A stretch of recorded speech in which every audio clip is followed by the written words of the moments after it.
Hey guys, how we doing? Welcome back to the Yellow Belt syllabus. In this video, we're looking at the pad work side of things. So that's the ball of the foot turning kick. Here it is.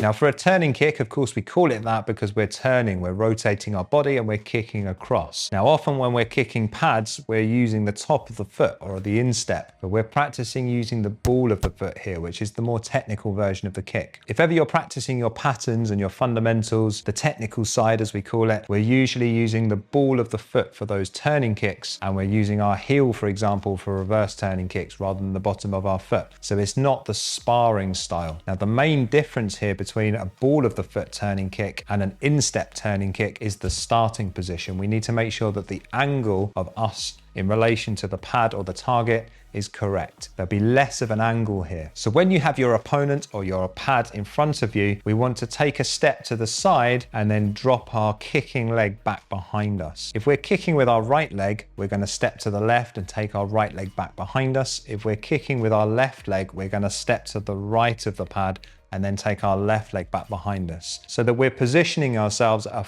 45-degree angle to the target. This is the optimum position for being able to rotate and kick across so that the power is traveling through the ball of the foot into the target. We don't want to kick across the face of the target. We want the power to go into the target. So we have to position ourselves correctly. Now, I often say to students when practicing a turning kick, imagine there's an obstacle in the way, like a beach ball or something like that. You need to be able to lift your knee over the top of that obstacle. We can't come up through that obstacle. This will make sure that we're rotating our hips the correct way. So we want our knee to come up and then over, not at a diagonal through the middle. We need to make sure that we're pivoting our standing foot. So we're going to pivot that foot to a 45-degree angle behind us in the opposite direction. That should allow us then to kick across horizontally.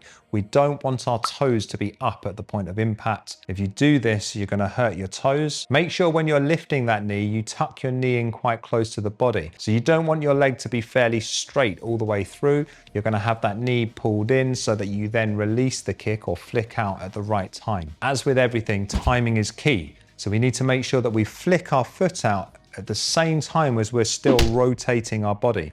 So we're turning our hips, we're turning our shoulders, and whilst we're still rotating, we're flicking out from our knee to our foot. If you stop rotating your body and then flick your foot, you're going to limit the power massively. Alternatively, if you flick your foot out too early, you're going to end up with a fully extended leg before you get to the target. Again, that's going to limit the power massively. So timing is key. Don't forget, once you've hit the pad, to retract your foot. So you're going to hit the pad with lots of power, then pull your foot back towards your bum before you then step down in a nice controlled guarding block at the end. Make sure your weight is central over that standing foot. When you swing that leg round, if you let your weight travel out towards your foot, you're going to end up just falling into position afterwards. We want to be able to retract that foot and then step down nice and comfortably at our own pace, showing control. Okay, so that's it for ball of the foot turning kick for your pad work. Awesome job, guys. Well done. See you in the next one.